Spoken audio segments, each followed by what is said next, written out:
All right, so let's start. Well, I see that we have fewer people. Perhaps not surprising because we've just finished the basic part. Now we're going into more detailed things. But so I want to start today by finishing what we left from last time about the generalization of AdS-CFT. That's called gauge gravity duality.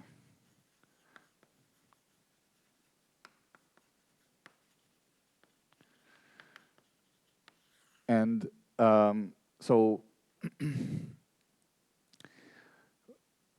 the first generalizations that were done already in the paper of Maldacena were to other conformal field theories that were also supersymmetric, and that those were the cases of AdS7 cross S4, AdS4 cross S7. There are a couple more that are not that important. And so if we have these various gravitational backgrounds, we call these gravity duals.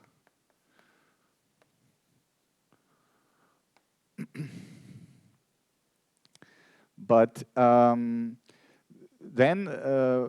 with the passing of time, various other generalizations were introduced. So in particular, if we have AdS space, we saw that we have so AdS-D. We have, let's call it actually AdS-D plus 1. Then we have SO-D, 2 invariance, which is also conformal invariance in D dimensions. So that means that if I have an AdS space, we will have a conformal field theory. But people were looking at less supersymmetry, for instance, by looking at some orbifolds, or perhaps also the more complicated object called orientifold. But orbifold means simply dividing by some discrete symmetry group, by something like Zn.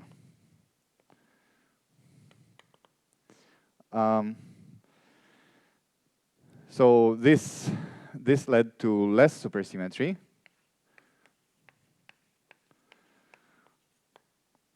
And then people also considered things where we have no supersymmetry at all, but there the control is much less. And also, obviously, since AdS corresponds to conformal invariance, people also have looked at non-AdS backgrounds that would correspond to non-conformal field theories. In particular, the one thing that is most important for real world is having a mass gap. That's what happens in QCD, for instance. But we said that the AdS space has this invariance that corresponds to conformal invariance. So really, the point is there's no scale in AdS. But the mass gap corresponds to what? Well, we said that AdS space would be like a finite box, like a quantum mechanical box, if we would cut off some part in the middle. And so the mass gap would be related to some cutoff. So cutoff in the middle of AdS.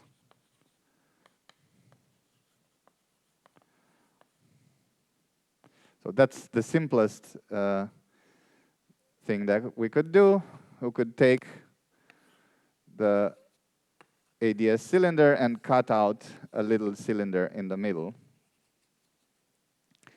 And when doing so, we define already a scale, Z, or how I call it, X0 or R. Yeah, R minimum, let's say, like this, R minimum.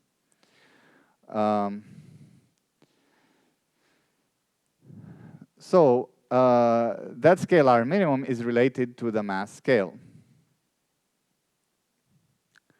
So R equal R minimum related to the mass scale. And another property that is important is if the theory has a mass gap, then various energies are different. And moreover, we saw last time we defined the energy at infinity divided by energy at point R in terms of square root alpha prime, right? And this was RU, which is R over alpha prime. And it was fixed. So U takes the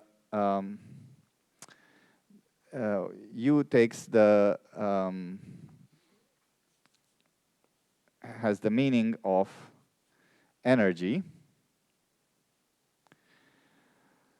and so this was R over alpha prime, and then so this was in field theory, and R was in gravity. And, well, so a radial scale corresponds to 1 over an energy scale. So what we have is a relation between UV and IR. So a UV-IR correspondence. So UV on one side is IR on the other. And moreover, we had the fact that the energy scale, in this case, was proportional to R. So that means that the renormalization group flow, so RG flow, which is a flow in energy, now becomes a flow in R.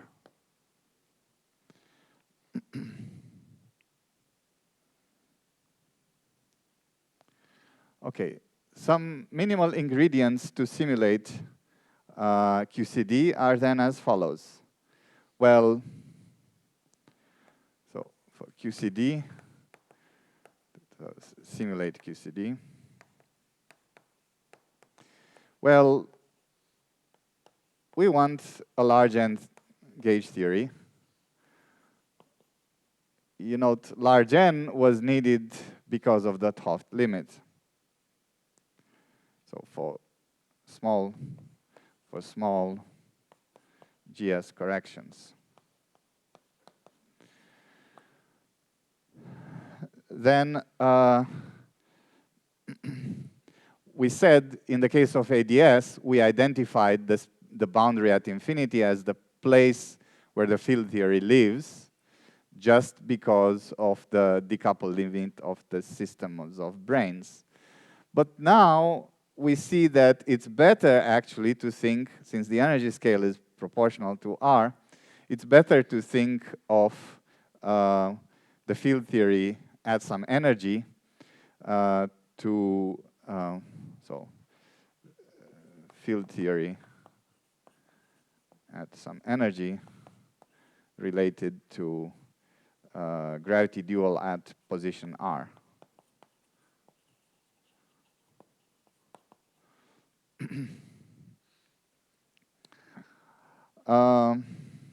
Okay, so that means that the gravity dual corresponds to a field theory plus an energy scale.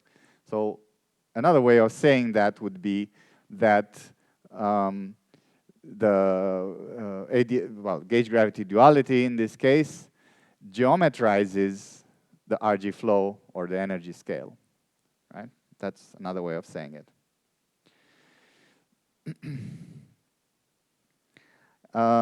And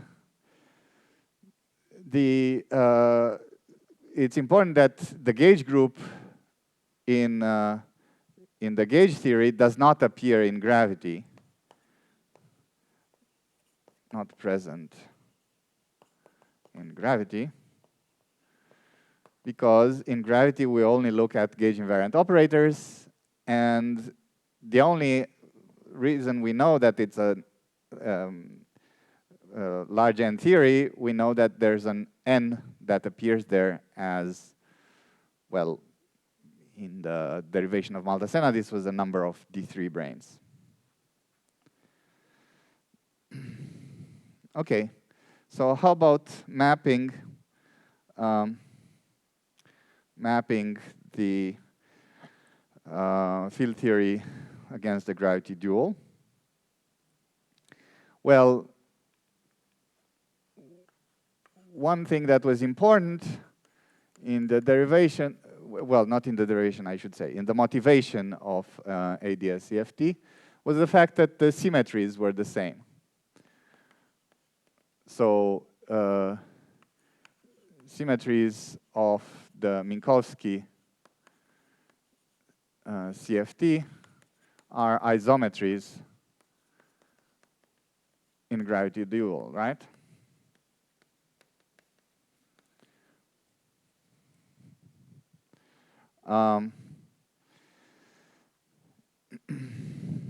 And well, so here we can say a little bit more. If the space is of the type, let's say, AdS d plus 1 times some x n, right? We've seen that we need to Kaluza-Klein reduce on xn to a theory in AdS. And then, so under Kaluza-Klein, this, sorry.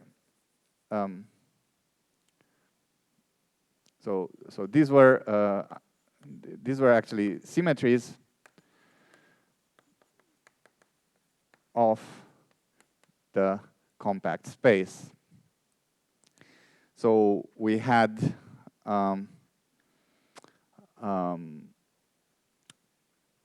in the specific case of AdS5, we had SO6 approximately equal to SU4. So for AdS5, that's an isometry of S5, but in the field theory it appears as a global symmetry of the field theory. And for the Minkowski theory, there would be some currents. And so these symmetries under Kaluza-Klein become local symmetries in AdS with a gauge field A mu A that would couple to the current.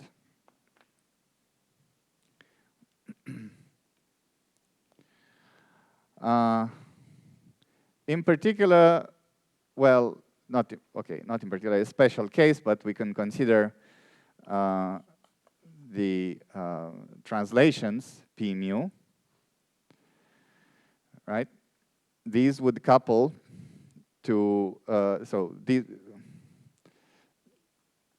will give another current, so J, well, let me call it like this. This is, of course, T mu nu.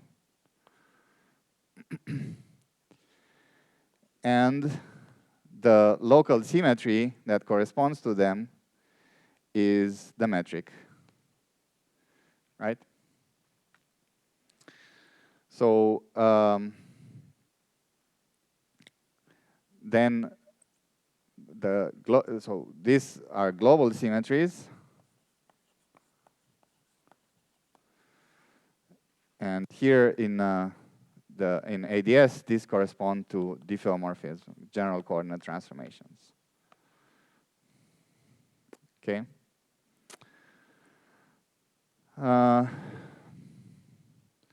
Yeah, another observation was there was the relation between G. Young-Mills. So this was for open strings and in the field theory. And this was for closed strings in gravity.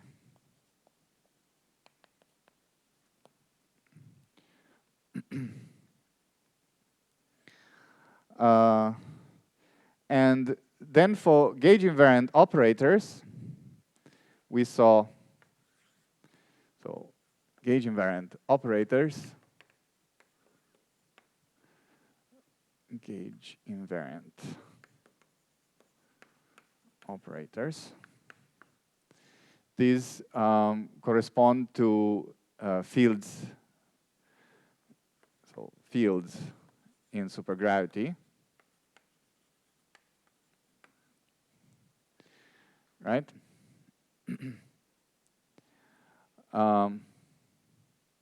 So let's say if I have super Young-Mills operators correspond to supergravity fields, but then I can also have some more. I can also introduce some different kind of operators. So if I have quarks, so objects in the fundamental of the gauge group, right? Then what would it correspond to? Well, so these will have some, so let me call it like this, I. So let's say this is an index in the fundamental of SUN, and this is an index in some symmetry group. Well, then this should correspond to some field that couples to sources for the same global symmetry group. And so this would correspond to super Young-Mills fields in supergravity, right? In other words, I would have the supergravity multiplet would be coupled to a multiplet of super Young-Mills fields in AdS.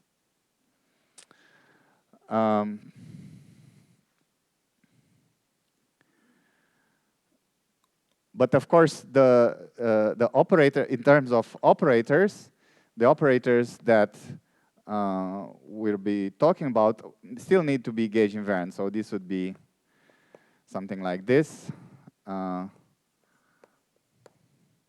So this, I would be calling it rather like a pion. Like a pion with indices in some symmetry group. For the case of the pions would be SU2 isospin.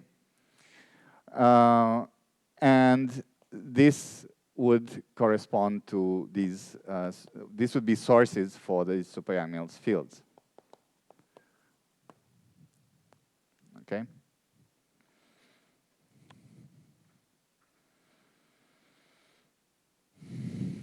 So to summarize then, we say that, so now to give them names from QCD, so until now we stayed within n equal 4 span mills and, well, adding some quarks, but now let's give them names as in QCD. So in QCD we have glue balls. These are something like trace, for example, trace F mu squared. And we have pions. As I said, these are things like Q bar I, QI with global indices. So glue balls correspond to gravity fields and pions to superamines.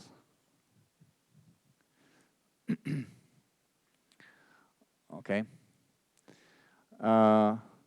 So these are objects that have a whole tower of spectrum, a whole tower of excited states, giving some.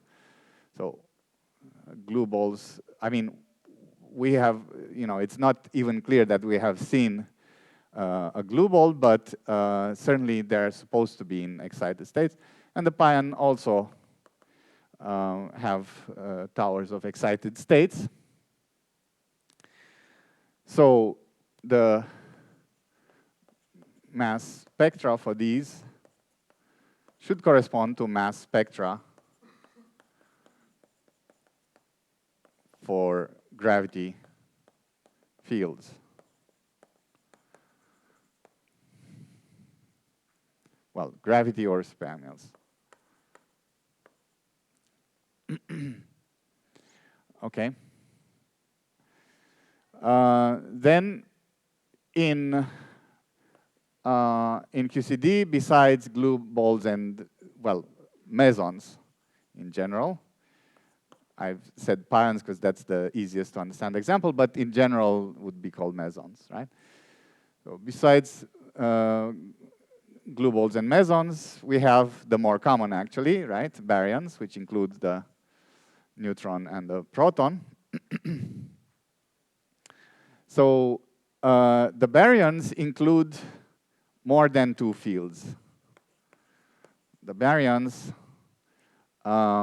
are things that, for instance, in the case of an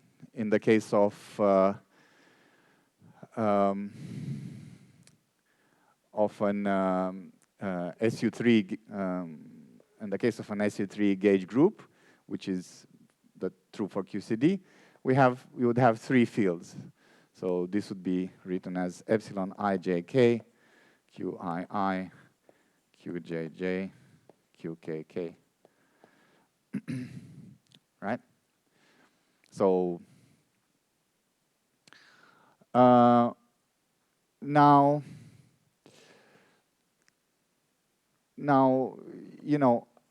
you are perhaps familiar. So when you think of baryons, there are several ways to think about them. But in the low energy theory that includes pions, the way to describe the baryons is via solitons. The quintessential example is the Skirm model.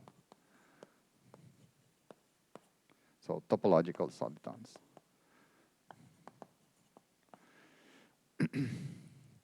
So it's not surprising then that also in the gravity theory, we should also get some sort of solitons. And what we have are branes wrapped on a circle, or on a cycle, sorry. Branes on cycles. We will get to that. There will be a whole lecture tomorrow about this.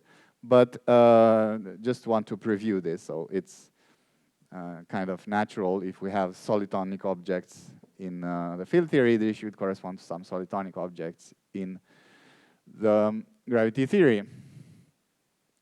And finally, since we have states we should also have some wave functions. And the wave functions, so if in field theory I have e to the ikx, the simplest wave function, then in the gravity theory, I should have the same thing. Remember, this is, let's say, 4-dimensional for QCD, but the gravity dual is 10-dimensional, so I should multiply this with a wave function for the other directions, right? So let's say psi of u, the 5th direction, and xm. All right.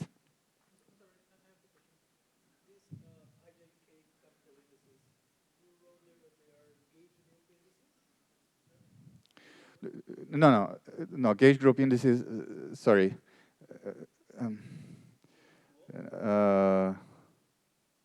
No, not gauge group, sorry, global group. I'm sorry.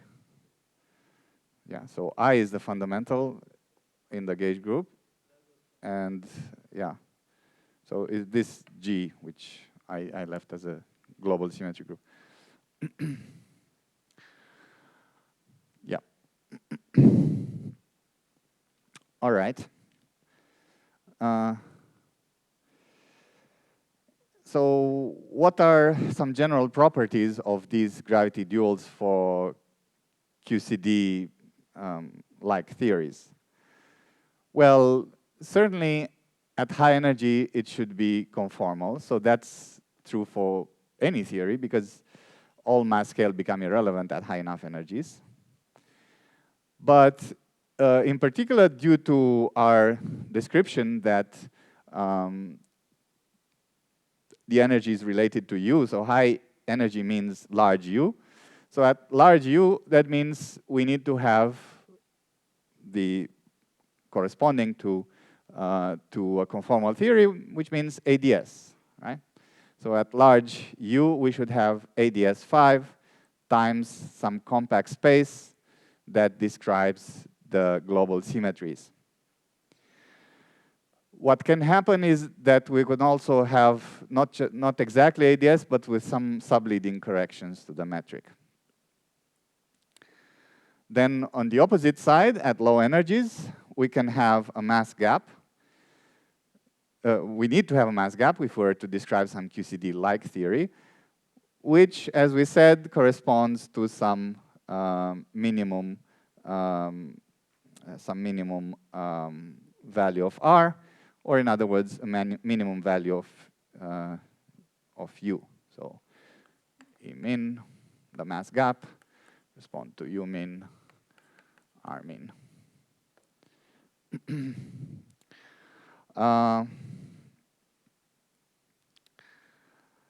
Then,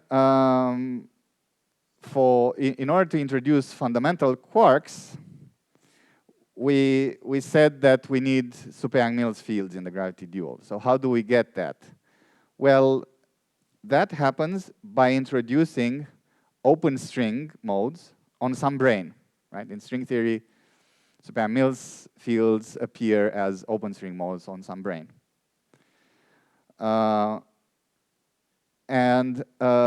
So there are two ways to do that. So we said these super-Young-Mills fields then would be open strings on branes. But there's two ways this could be. This could be a fixed brane or a probe brane.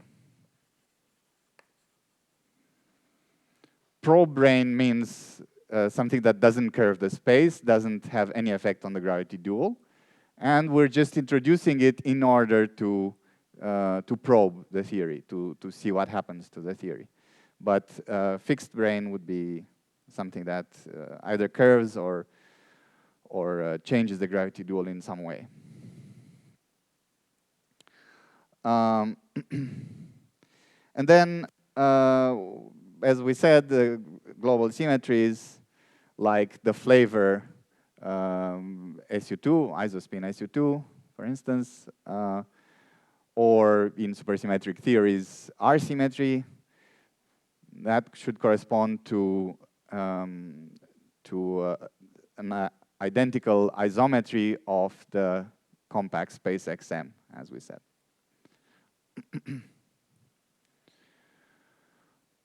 All right, so that was just things we didn't have time to say last time, didn't have time to analyze last time. But now let me go on to the subject of this lecture, which is holographic renormalization and holographic RG flow. Okay, so yeah, let me erase here.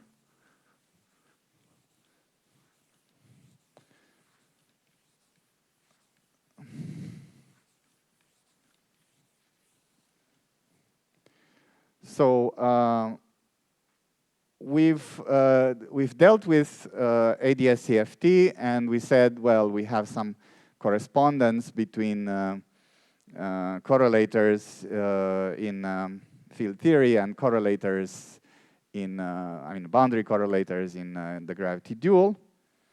But what we haven't said is that there are actually still infinities to deal with in gravity. And those are dealt with by holographic renormalization.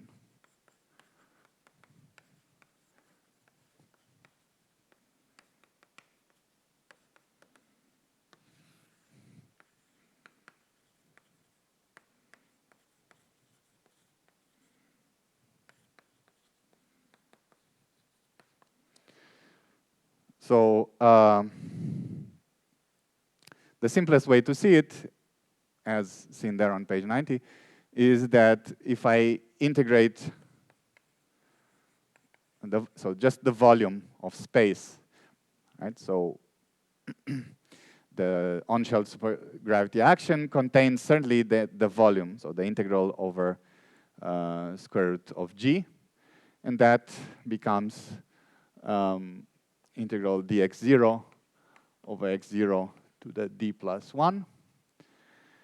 And we're interested in the boundary behavior of this, the behavior near the boundary. So x0 goes to 0, so that's clearly infinite. Okay, so we must add some counterterms. That's the prescription in a quantum field theory. I mean, this is classical, but it's still the limit of a quantum field theory, so the prescription is still the same. So add as counterterm and obtain that the renormalized action, so let's say S sugra plus S counterterm equal S renormalized, right? That's kind of the general idea. And then, and only then should we take derivatives.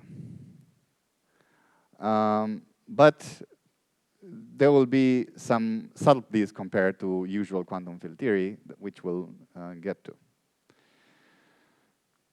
So then we take derivatives of this renormalized action, not the supergravity action, and we get the various endpoint functions of the conformal field theory. And in particular, as I wrote there, you take one derivative for some operator in the presence of a source phi 0 at the boundary. And then, so this from the derivative with respect to phi 0. So yeah, with minus 1 over square root g. This will be proportional to another coefficient or in the expansion of the field, not the leading coefficient, which is the source, but the coefficient called phi 2 delta minus d. And you can apply this to the case of the gauge field corresponding to conserved current, or specifically to the metric corresponding to the energy momentum tensor.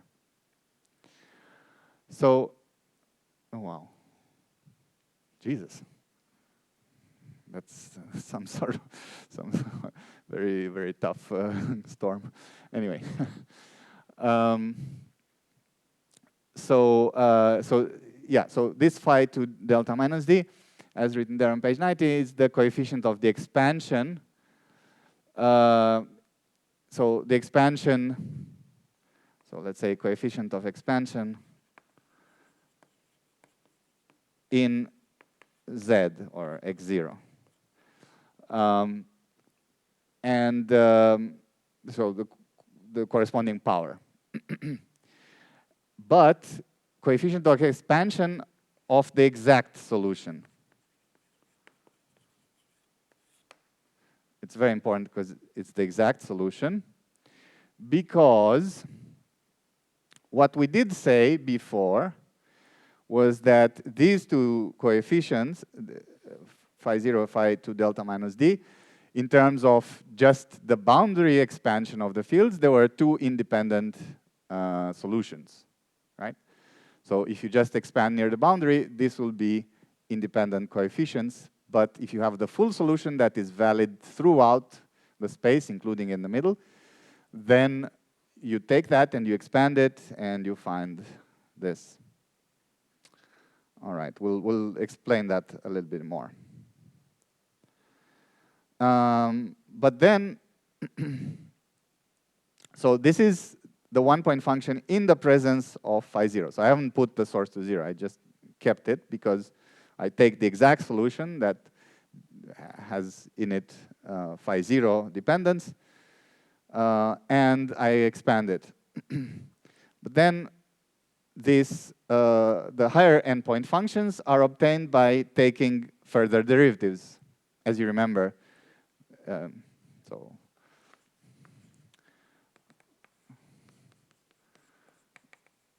this was obtained by taking dd phi 0, so the source x1, dd phi 0 of xn of e minus s, and then phi 0 equals 0, right? So, but I don't even need to put phi 0 equals 0. I want to keep still phi 0.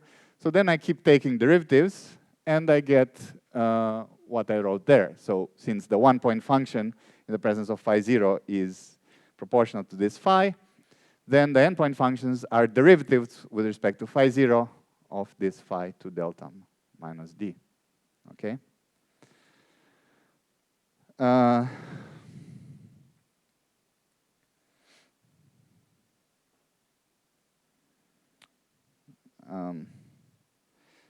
Yeah, the word identities, I don't think I need them. Oh, no, sorry, yes, I need that. That's why I put them. That the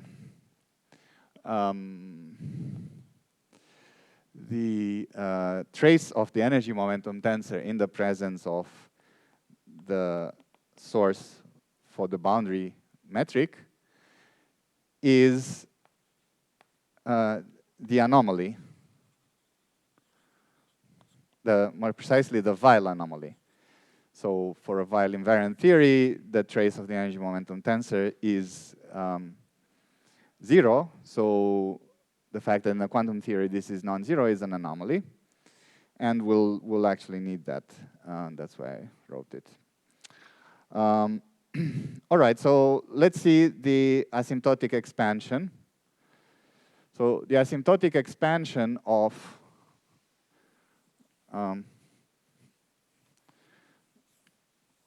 the metric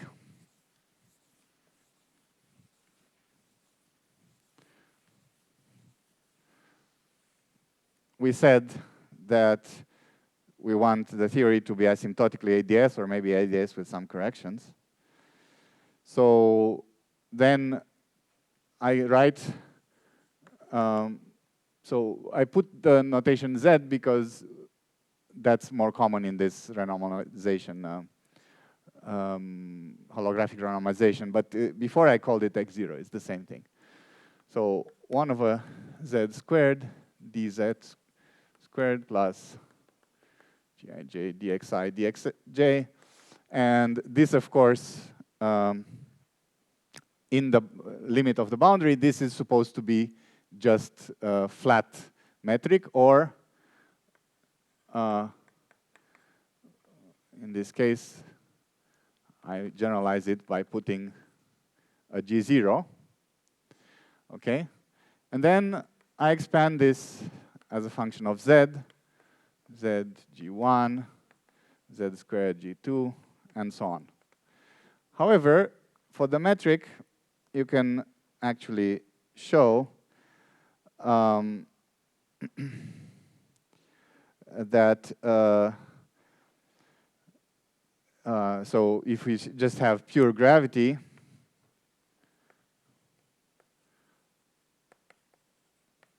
you have only even powers up to Z to the D.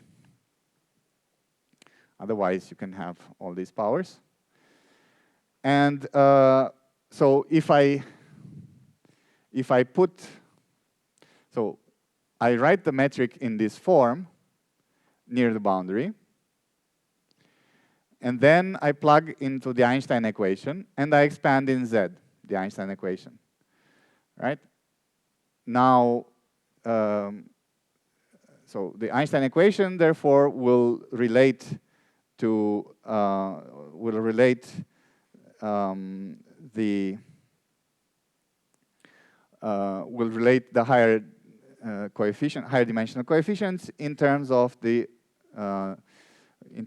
coefficient, the leading order coefficient, right? Now, in this expansion, so I expanded only in powers of Z, but if D is even, then I can write also a logarithmic term. So I can write ZD, which is 2n, and then GDij plus HDij log Z squared.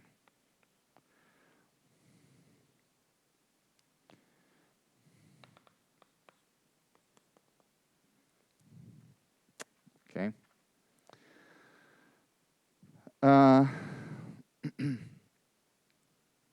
And as I wrote there on page 92, the solutions become algebraic, right? So you can do this yourself for, I think, well, I mean, you can do this yourself for the first term if you want.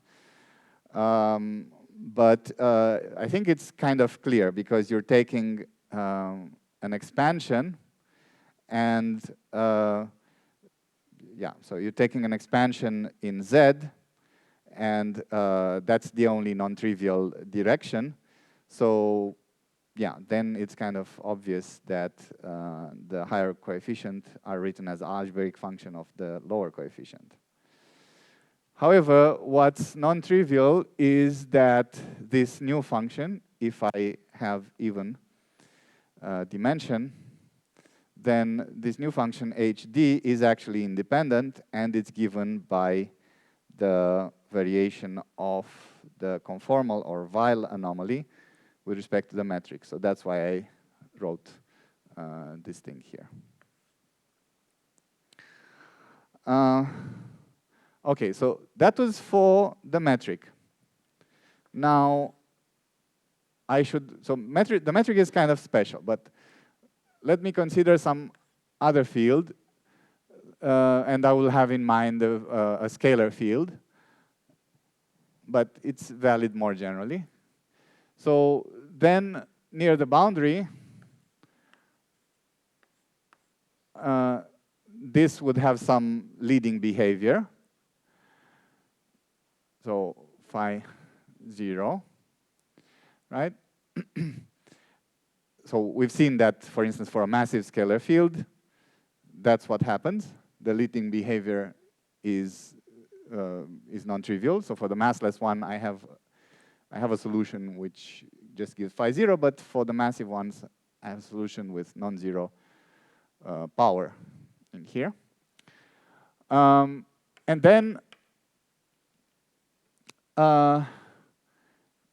then the one has expansion in Z squared. So you have z squared phi 2 plus z4 phi 4 plus and so on until so here I'm considering again the possibility of the dimension being even, because that's the more relevant one for us. And then, like for gravity, we have a phi 2n coefficient, and I can also have this log z squared behavior multiplied by a phi tilde 2n coefficient.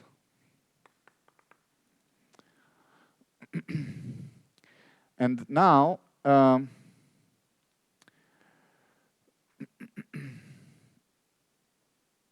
so now these two things are what? I'm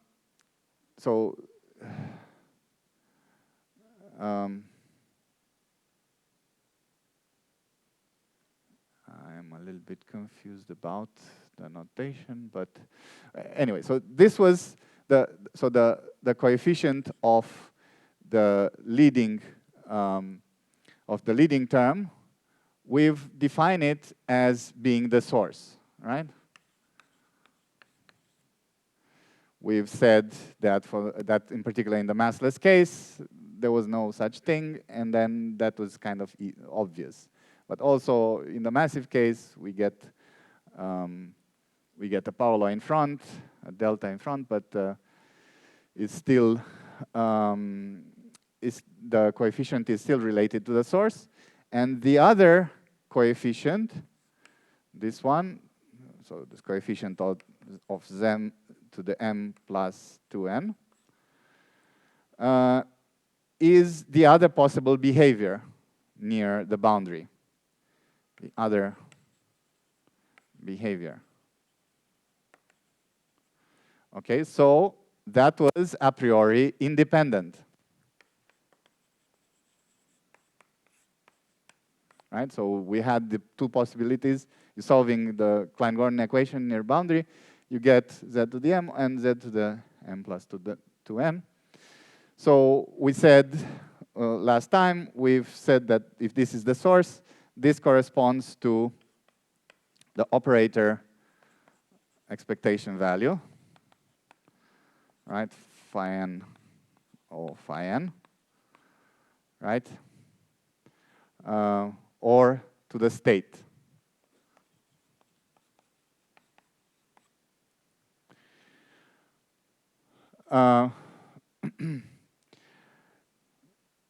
This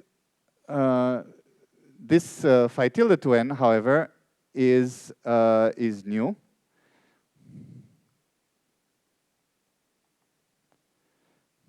And we will see, I didn't say it here now. Well, okay, we will see that this phi tilde 2n is something that is, so the Einstein equation, or rather I should say the field equations, solve for phi tilde 2n in terms of phi 0. But phi 2n is a priori independent. Okay, so how do we regularize now?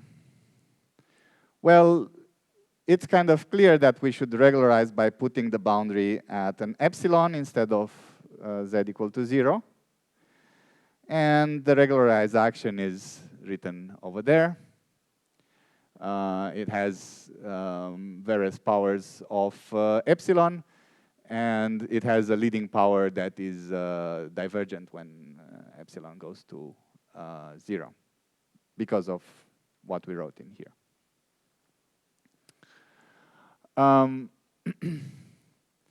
So the leading term, then, the leading divergent term certainly has to be cancelled by a counter term.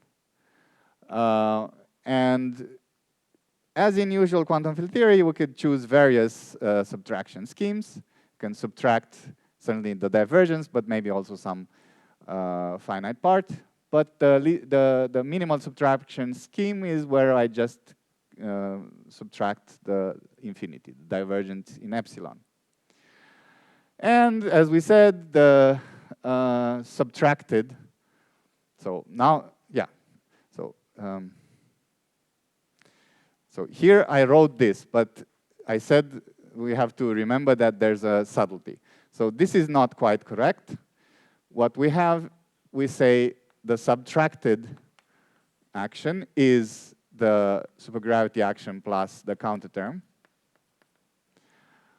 But the subtracted action depends on epsilon. I haven't taken epsilon to 0. And it's important to keep it non-zero. And then the renormalized action would be the limit epsilon goes to 0 of the subtracted action. However, the reason I have to keep epsilon to 0 is that for calculating derivatives, in order to get things like correlation functions, I have to first take the derivatives and then at the end put epsilon to 0.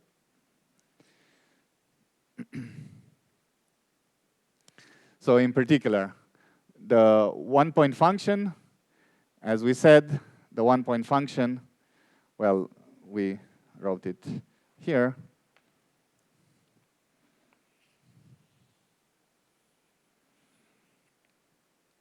The one-point function in the presence of a non-zero source phi 0 was more or less the derivative of the renormalized action with respect to phi 0. But what I pointed out over there on page 94 is that actually you have to take the derivative. I have to say the derivative of the subtracted action and then take the limit epsilon to 0. Okay? And the result is still proportional to the coefficient of the linearly independent so the linearly independent coefficient. But there could also be, so that's what this meant, that, so last time in particular I gave an example of that. So there could also be a function of the source, because this is in the presence of a source.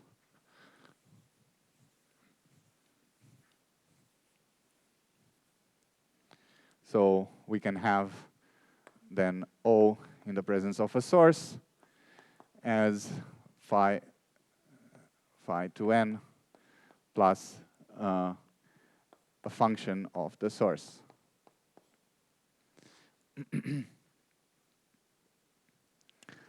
And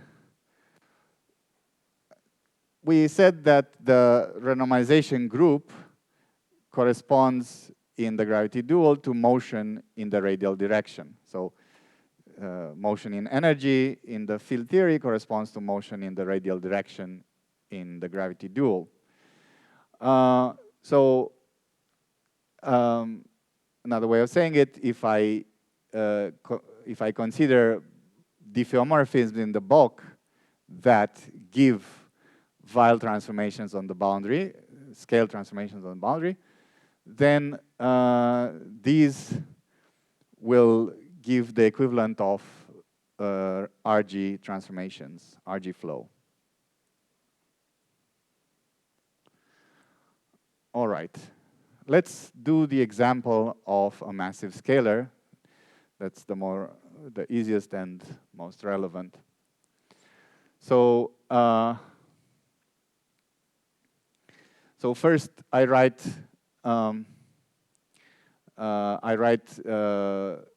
I multiply by z d minus delta, such as to remove the leading term and to have just the rescaled little phi. So I write capital phi is z to the d minus delta little phi. And then this one starts already at phi 0. And And then we solve the equation of motion, right? The equation of motion is Clay-Gordon with a mass. And well, I guess it's a good exercise. I think I will give you as one of the exercises to check that this the Clay-Gordon equation fixes first the mass in terms of the delta expanded in this way, and then and then we also said that the various coefficients are related to phi 0. So phi 2, phi 0, and phi 4 to phi 0 in an algebraic way. Yeah. When I said algebraic, I meant, of course, with relation to the derivatives on z. Of course, you still have derivatives in the field theory directions. And so you get these results in here, as you see. The various coefficients are written in terms of phi 0, so up to phi 2n. And the series ends when this 2 delta minus d becomes equal to 2n. So there we said that we also need to introduce a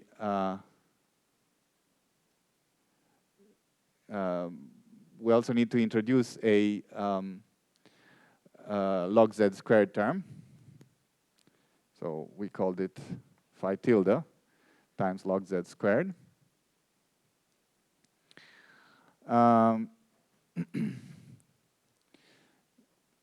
So by the way, the notation in here is different from the notation there, just because here I started counting this as phi 0, and then this is phi 2n. But there I started phi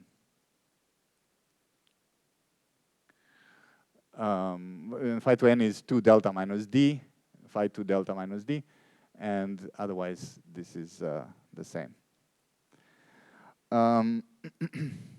But from the equation of motion, again, you find also the coefficient of this phi tilde, as we said.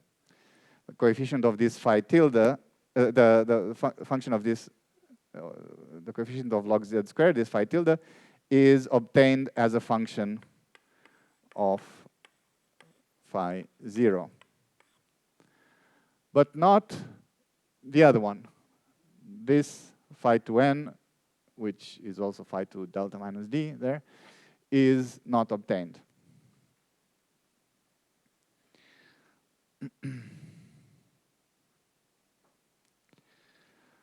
Okay, so then one regularizes for instance, the kinetic action if you don't have any interactions. You write a partial integration, like in page 96, you write a partial integration, and then you see that you obtain from the partial integration, you obtain a certain power of epsilon minus 2 delta over d that needs to be and after using the equations of motion, and then this epsilon to the minus 2 delta plus d needs to be cancelled by a counter term. And well, here I wrote the fact that this regularized form is of the general form that I written on top of page 93.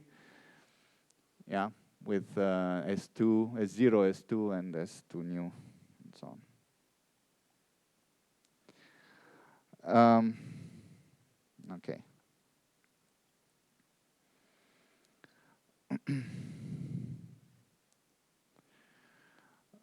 Okay, so in the counter-term action, we re-express these coefficients phi 2k we express them in terms of the full action. I mean, so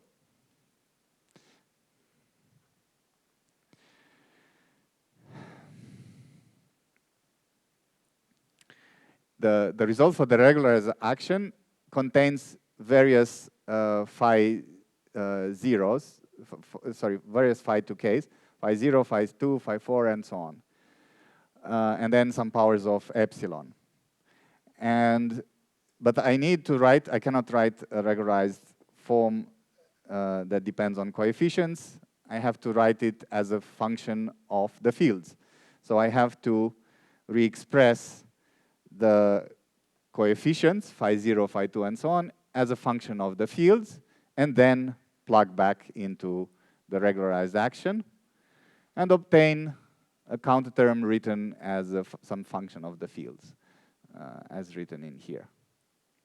Okay. So this is a good counter term action. Okay. So once we've added this counter term action, we calculate the sum of the on-shell action and the counter term, and we find that at the boundary, of course, it's finite. This subtracted action is finite, but now it depends on epsilon. We said that we cannot take epsilon to 0. We have to keep first epsilon fixed, and only then, only after taking derivatives, we'll put epsilon to 0. So on this page 98, we see that that I take the derivative of the subtracted action with respect to phi. So more precisely, 1 over square root of the boundary metric times the derivative with respect to phi, and I get some formula that depends on phi. Okay. And then, according to our AdS-CFT map, this is the one-point function, O of x, in the presence of phi 0. And after taking the derivative, I can now take epsilon to 0 and write the result. So for the massive case, I write the result that O in presence of phi 0 is minus 2 times phi 2 plus phi tilde 2. So this, I remind you, this was in the case of delta equal to d over 2 plus 1. So that means that 2 delta minus d is equal to 2, right? So the coefficient that we're looking for is phi 2 delta minus d. So that's this one, phi 2. And then what's left in here is supposed to be a function. It's supposed to be a function of phi 0, right? And why is that a function of phi 0? Well, it's implicitly a function of phi 0 because, as we said, the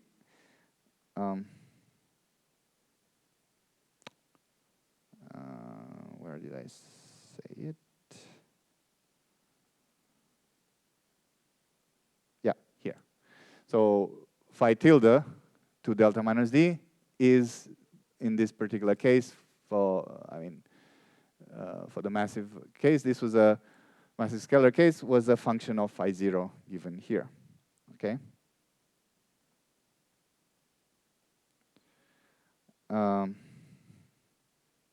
Okay.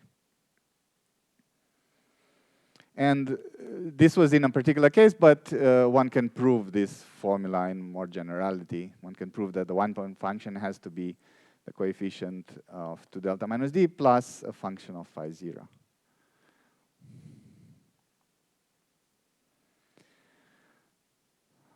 Okay, so this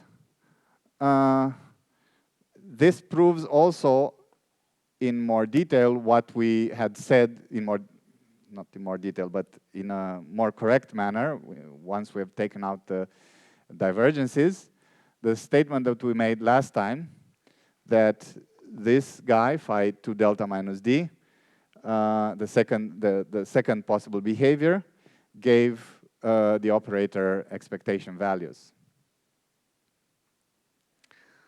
And phi 0 was the source. I also said then that for the higher point functions, we just need to take derivatives with respect to phi 0 of this result, right? Derivative of respect to phi 0 of this.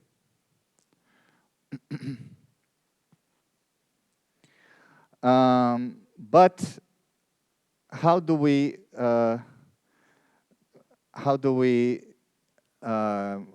get the derivatives? Well, I've said that if you solve, I've shown to you the result, you can check it, that if you solve the Klein-Gordon equation, the equation of motion near the boundary, you find phi tilde as a function of phi 0. But I also told you that this one is an independent solution, so it's not found as a function of phi 0. So what do I mean? Well, I mean that, so phi 2 delta minus d is a function of phi 0 only for the full solution, full regular solution.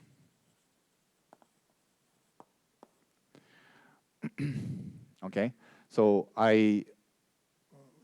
if I do just the expansion near the boundary, I find these two behaviors, and that's kind of normal if you think of, I don't know, quantum mechanics in one dimension or something. You go to one side, you find two solutions, go to the other two sides, you find another two solutions, and you're interested in a full solution, and then that's unique, right? The same thing happens here. So you're looking for the solution that's regular in the middle, and then that fixes the behavior of this second independent coefficient in terms of phi 0.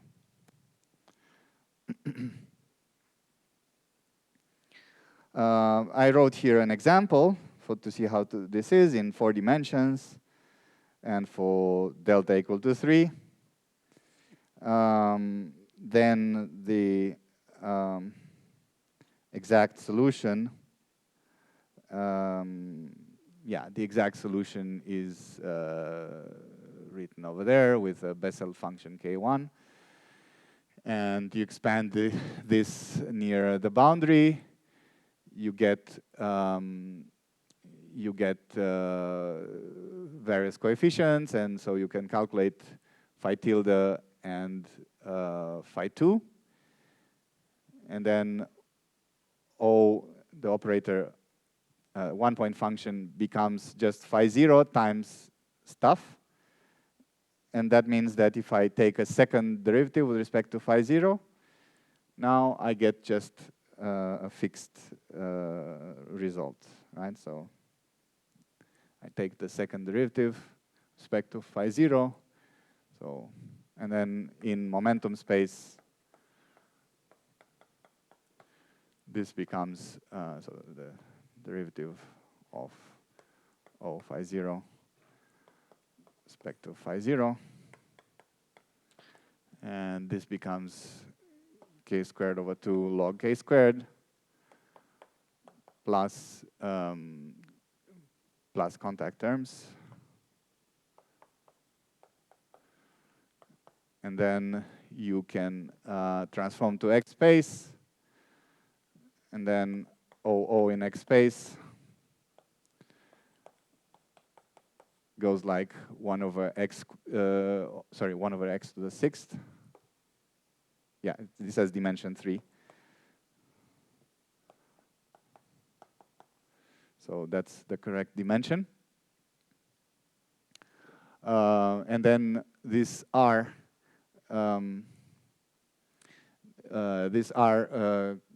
means that it's a regularization, but away from x equal to 0, it's the same thing. So the contact terms means that x equal to 0, some other things can happen. And then I also wrote the more general prescription, but so the more general prescription for delta equal to d over 2 plus k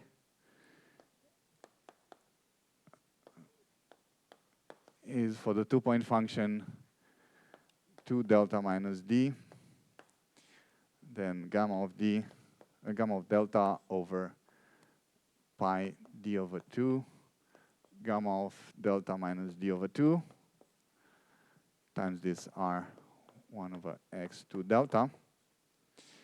And the observation is that this prefactor is different. So when we did the naive calculation before,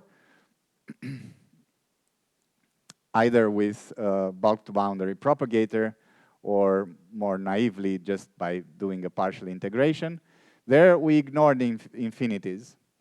And the result was just this. But the point is that if you correctly renormalize, the result should be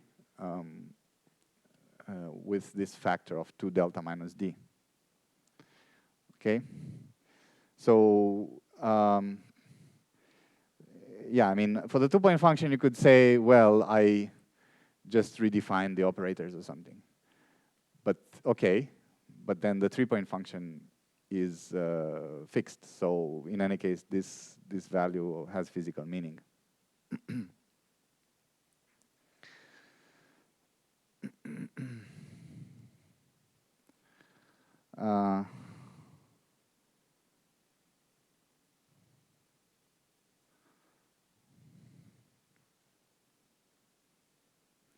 Yeah, this thing, let me just mention it, this thing on page 101. So if I consider these renormalization group transformations, multiplying both x and z with a factor, then I find the corresponding transformations for the coefficients. And then that leads to, so let's say the RG flow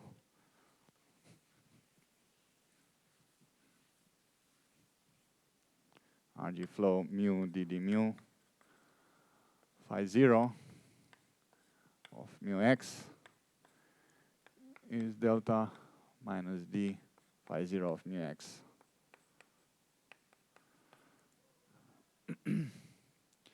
And moreover, then the transformed 1-point function is not just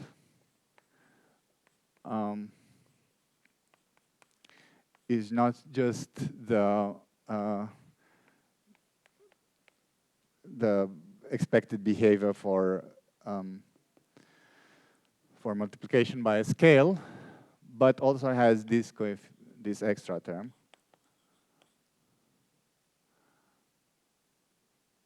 Log mu squared times phi tilde.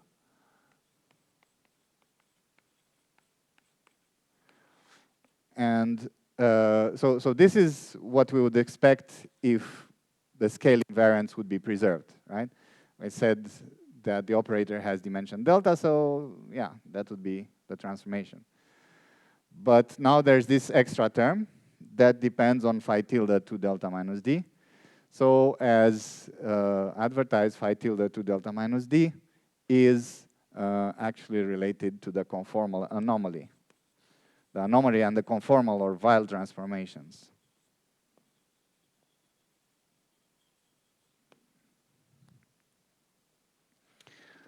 Okay.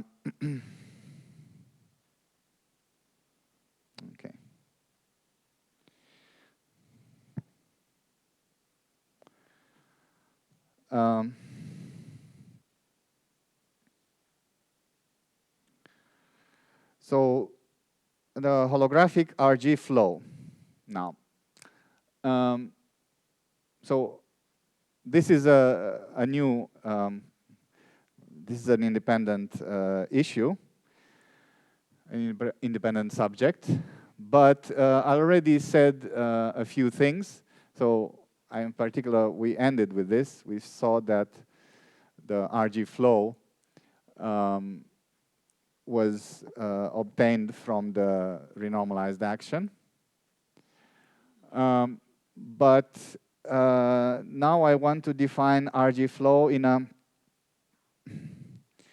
a different way. So I want to describe the RG flow as a motion in field theory space. So a motion between two different fixed points. And what would that mean in the supergravity?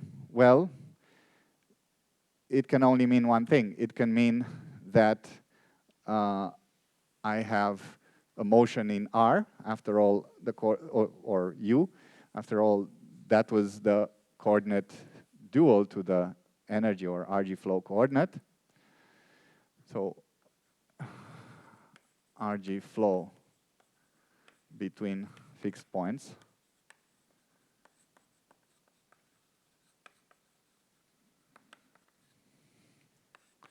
has to be motion in R or U. And fixed point means a point with conformal invariance. And conformal invariance we define to be corresponding to AdS space. So this should be a motion in R between AdS points. AdS solutions.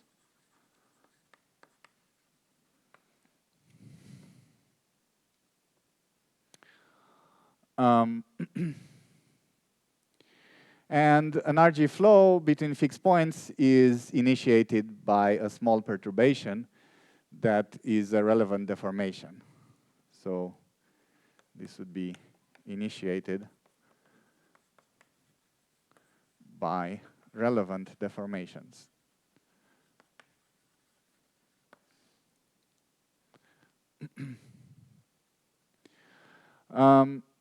The one example that is very well understood is the example of an n=1 supersymmetric flow.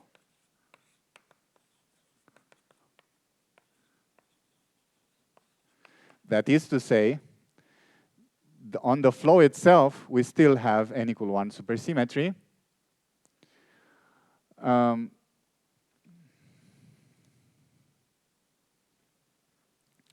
And a starting point would be n=4 Spang-Milt. n=4 Spang-Milts. Because we know this corresponds to AdS5 cross S5. All right? And for n=4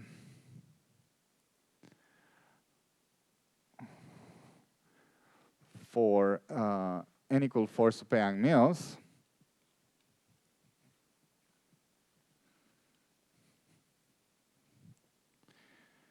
we can consider the following. So I have not described to you this when talking about supersymmetry, but we can construct superfields in superspace. So functions as functions of not just regular coordinate, but also a fermionic coordinate.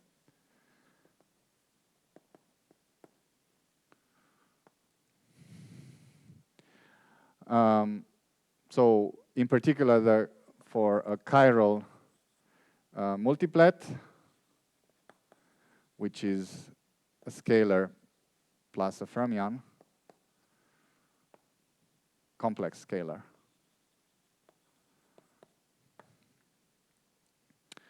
The expansion,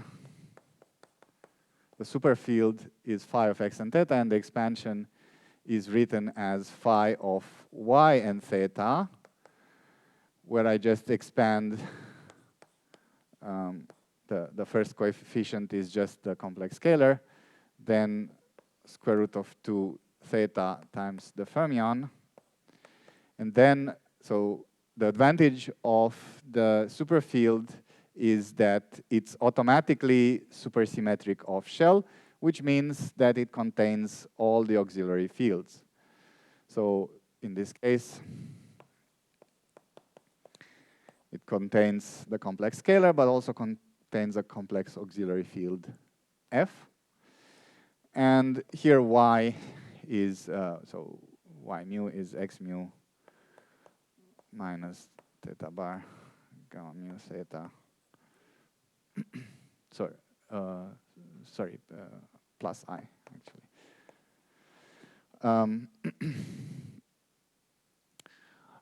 And then then writing a supersymmetric action becomes easier because you have to write action that depends on these fields, phi. And in particular, one can write a super potential that contains a regular potential because, I mean, implicitly contains a regular potential because phi, the first component, is the real scalar, the complex scalar. And the superpotential of n equal 4 super m mils can be written as trace of phi 3 commuted with phi 1, commutator of phi 1, phi 2.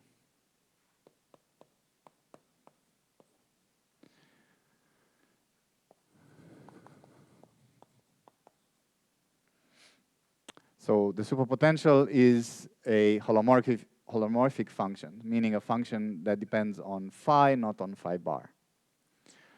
And then the n equal 1 deformation, so it has to be a relevant deformation with a mass, and then it has to be n equal 1 supersymmetric. So the simplest thing you can write would be to deform the superpotential in terms of the n equal 1 superfield. So the deformation would be just m over 2 trace phi squared.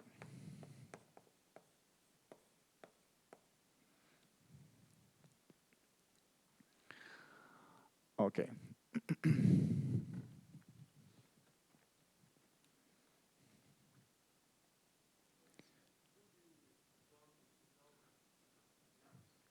I'm sorry? Can I make a deformation without the mass? I can make a deformation that the deformation has to be relevant, so it has to have a mass parameter. And, well, I could, yeah, I mean, I could think of other deformations, but n equal 1 supersymmetric deformation, not much you can do. That's pretty much the only thing you can do. So, yeah.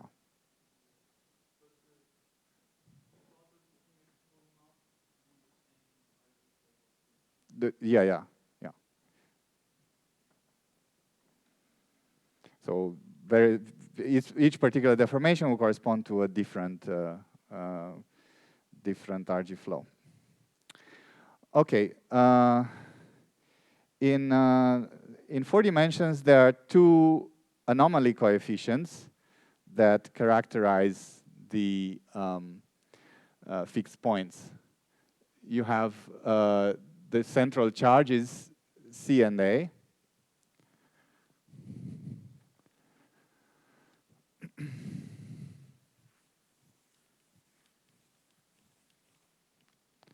So in 4 dimensions, you have central charges.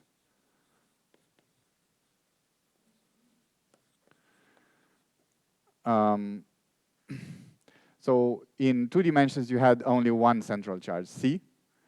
But in 4 dimensions, you can have two central charges. And C and A appear in both the anomaly of the so in both the Wien anomaly, the anomaly of the trace of the energy momentum tensor, and in the current anomaly.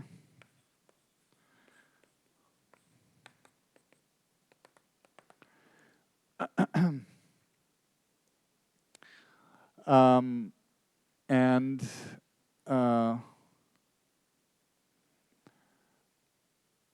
yeah, all these details are not that important, but I want to just say this, that I have in both appear both C and A. So and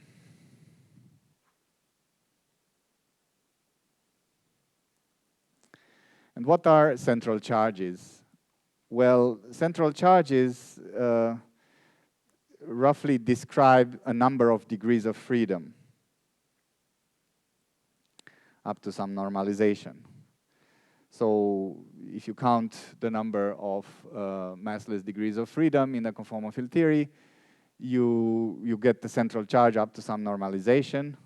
And in n equal 4 span Mills, the normalization is such that we get that number. So nc squared minus 1 is the number of, so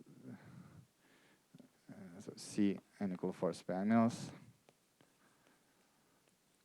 is with this normalization chosen is, so nc squared minus 1 is, of course, the number of components of the adjoint, right? And the normalization is chosen in this way. And all anomalies come only from one diagram. So in 4 dimensions, that one diagram is a triangle.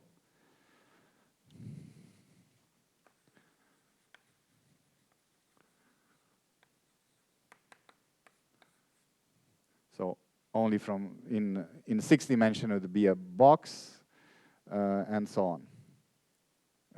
8 dimension a pentagon, and in 10 dimension a hexagon. But the only difference is what you have in the 3 vertices. So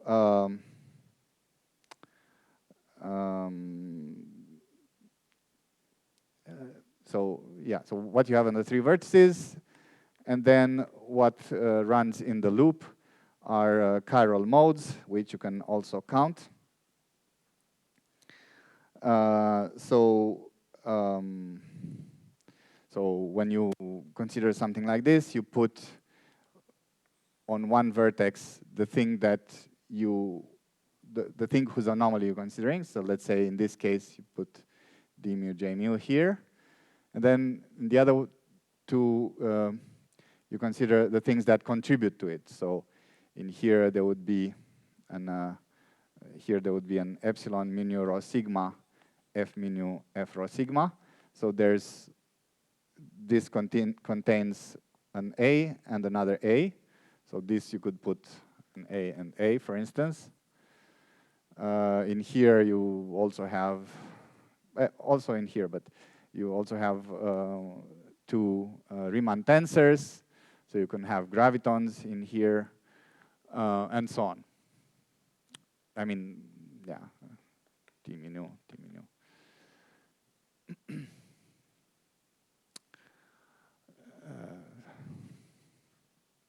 The thing that couples to the gravitons. So yeah, you can do the calculation, and you can find, therefore, if you know the number of degrees of freedom in the ultraviolet, and you know the number of degrees of freedom in the infrared, you can calculate both C and A. and then you can write the ratio of the two. And you find that the ratio is given by two integers. So you find that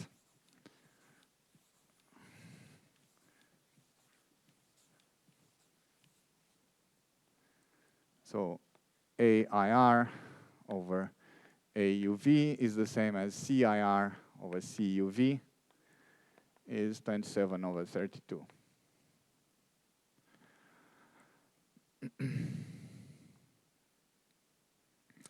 So this is very nice because you can calculate this. So you can calculate this in field theory because, as we said, you know there's only one diagram that contributes, and you know the number of degrees of freedom that contribute. So yeah, you can calculate this easily in field theory, unlike anything else, because the anomaly being one loop is pretty much the only thing that is generally calculable even at strong coupling. But then in gravity, you want some corresponding thing to this calculation. And to do that, there's a corresponding C theorem by Zamolodchikov in 2 dimensions that was extended in 4 dimensions by Komargodski and Schwimmer, which says, so the C theorem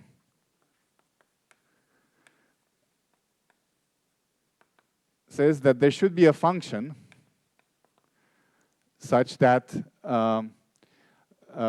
there should be a function that is monotonically increasing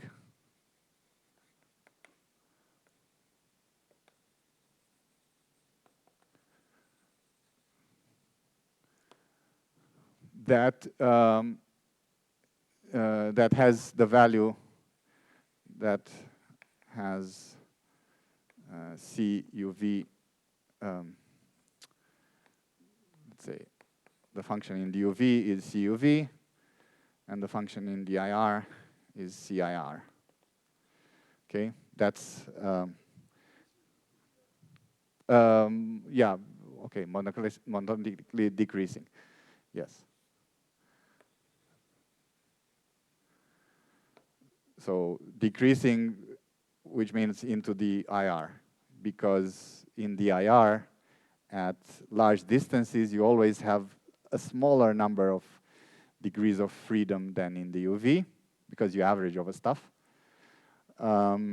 So correspondingly, the C, which is proportional to the number of degrees of freedom, is also smaller in the IR. So, so this is called the C function. And the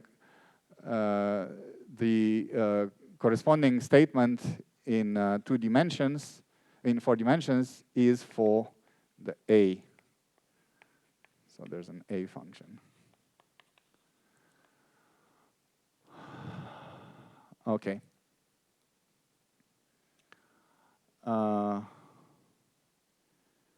Yeah, I don't think I want to say about this.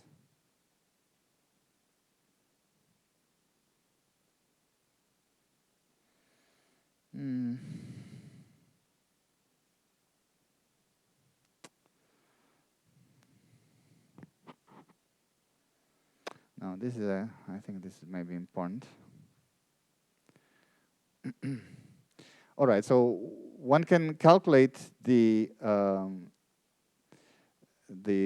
central charges from the gravitational theory via the holographic Weil anomaly.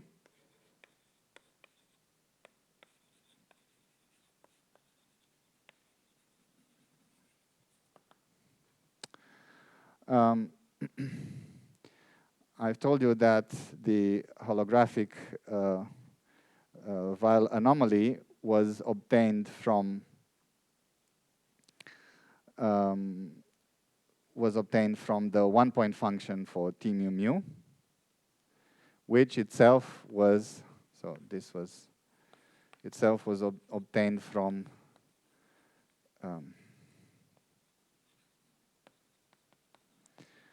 of the variation with respect to g mu nu for mu equal to nu.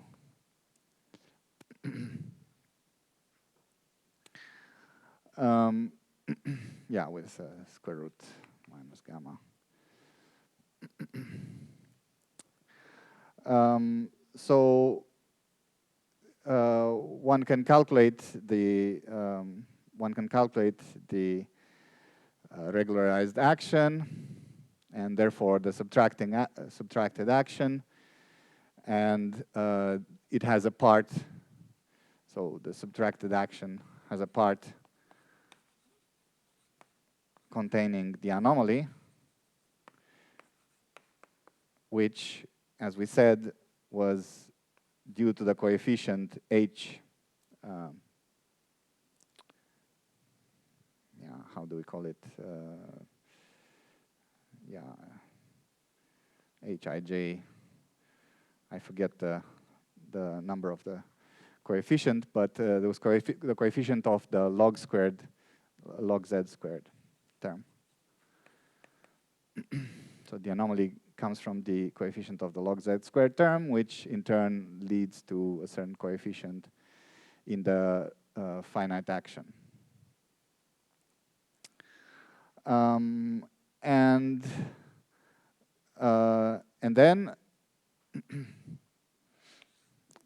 then this Weil anomaly, so T mu mu, is written as a combination of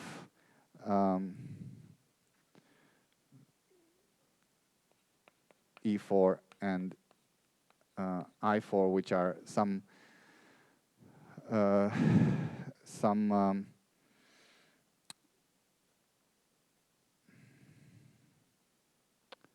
well, I didn't describe them here.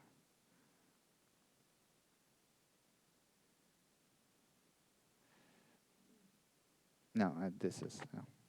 So these are some combinations of the Riemann tensor. Yeah, they're given there on page 103. I will not repeat them. There's some long functions.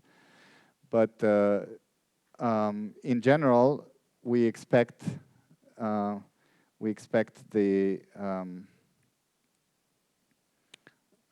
so we expect the coefficients C and A to appear like also on page 103, the coefficients of the Weil tensor squared and this E4. So obtaining then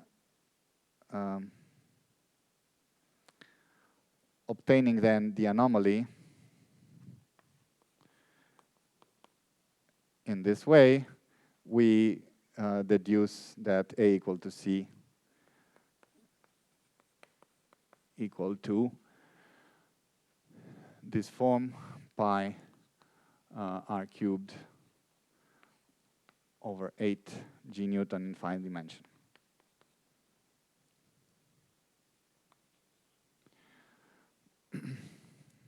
Okay, so these are the values that the central charges take in n equal 4 spam mills, and you expect those to be the values in the UV of the holographic flow. And the holographic flow then has to be a flow that goes between two AdS backgrounds. So the only logical conclusion, well, not the only one, but the most logical starting point is with a function that interpolates, just an exponential function that interpolates between two AdS backgrounds.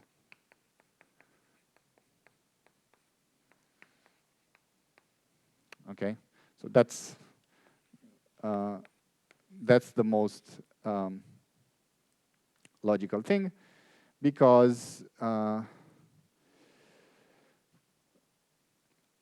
if we have A of R equal to A times R, then that would be AdS.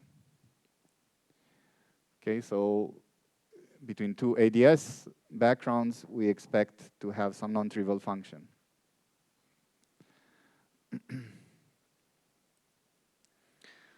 So, yeah, well, more precisely, so A of R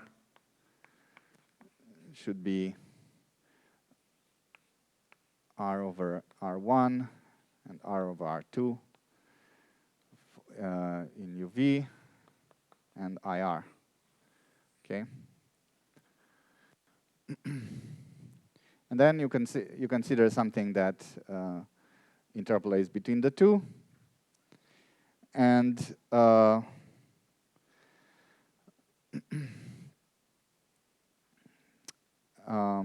and you input this into the Einstein equation with a perfect fluid, and you calculate the Ricci tensors, and you find the condition is so a double prime less equal to 0 for the case of the weakest energy condition,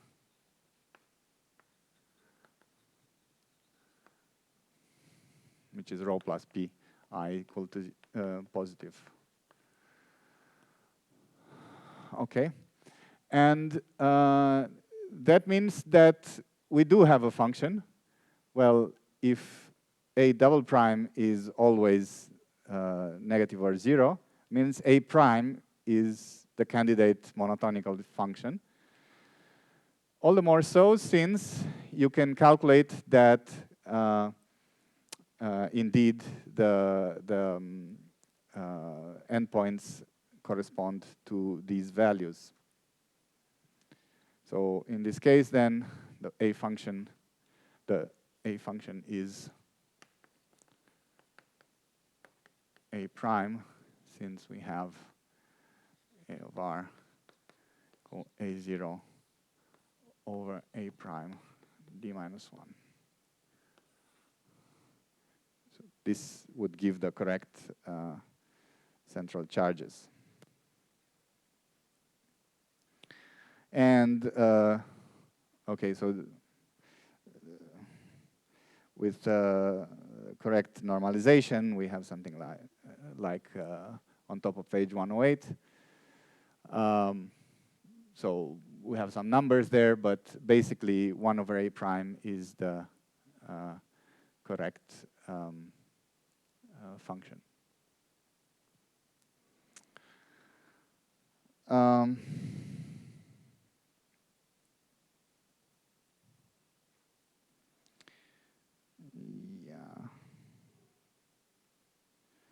Yeah, I think I'll probably skip all of the other ones, and I'll just, yeah, these things were not really needed. The rest were a little bit off topic, so I'll end here and continue at 12:30 with the finite temperature of and n equal 4 Spanmills plasma. All right, so do you have questions now?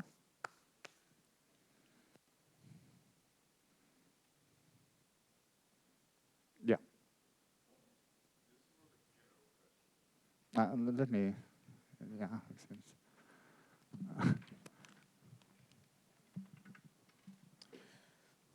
So this is a general question, not related to explicitly anything you said today, but I was just wondering, do we know of other Lorentzian manifolds that also exhibit holographic properties other than AdS?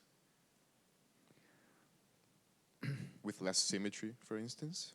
Yes, I mean, I should have emphasized this. Thanks for asking this question. So when I said at the beginning, when I was talking about gravity duals,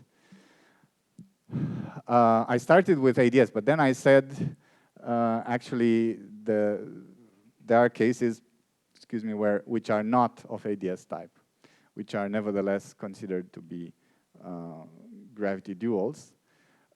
So the thing is, for AdS, we understand the map very well. But in general, gravity is believed to be holographic.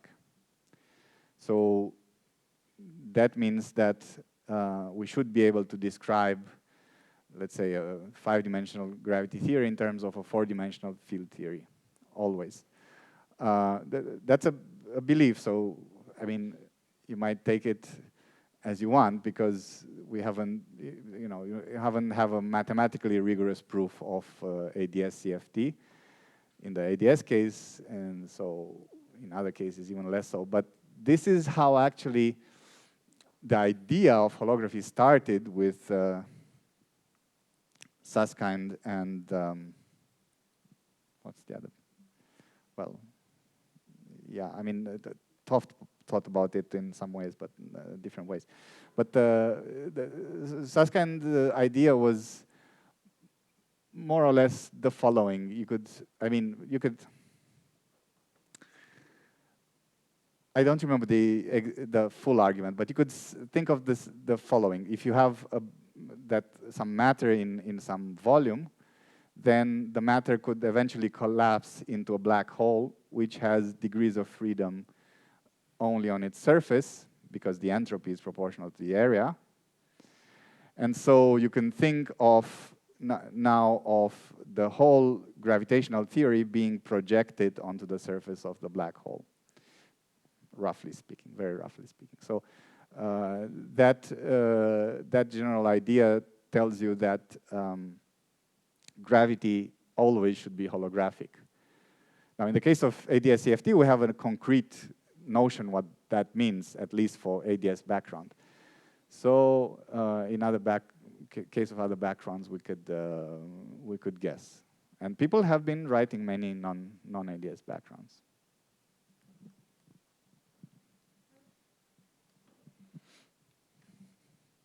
Kind of related to that question, I've seen in the past some people trying to do holography using DS instead of AdS, which I believe it would be a little bit more realistic since, well, we believe that our universe is asymptotically de Sitter, not anti-de Sitter. Do you know of any advances in that area, or if it's a dead end? The problem is more complicated for DS. So there are some very influential papers by Maldacena in which he applied AdS-CFT to cosmology, so beginning of the universe, when inflation is supposed to be near de Sitter. So the thing that I skipped here is just because it's too specific, is some small application to cosmology that was an extension of this idea of Maldacena. But basically, his idea was just to take some analytic continuations of from AdS case. So, you know, it's very careful. But the problem is, people have been talking about AdS-CFT for a long time, and there's a lot of discussions of what that means, of even if that means anything, for the following reason. So AdS-CFT for AdS was well understood partly because AdS has a boundary, and as we said, we can reach it in finite time, but more importantly, it's a boundary that can be reached by light that propagates from, I mean, at some point, you can always reach any point on the boundary. But now, if you look at the Penrose diagram for de Sitter, the Penrose diagram for de Sitter is actually just a square. So it has now, therefore, it has two boundaries. It has this past boundary and this future boundary. So it's not clear from the beginning what you should do. I mean, should you take both the future and the past? But if you do, what does that mean? If you consider the future is not necessarily given by the past, and it's not clear because, well, on one hand you could say, if I have a point, no, I'm doing this wrong.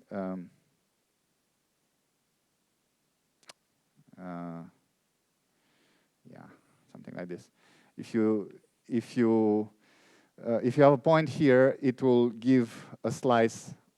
The light cone, its light cone will give a slice of the future boundary. But then you move this and it gives a different slice. Move the initial point. And then you could also take the opposite point of view of causality. You say, well, if I have a point here, this gets influenced by all of these. So anyway, the causality is much less clear in this case. So there's debate of if you take the AdS-CFT, what region should you take, what boundary you should take. But I think Maldasena's point was that if you're just looking at propagation of fluctuations and so on, you just take relevant analytic continuation with some good boundary conditions, and that should be enough. Okay, so.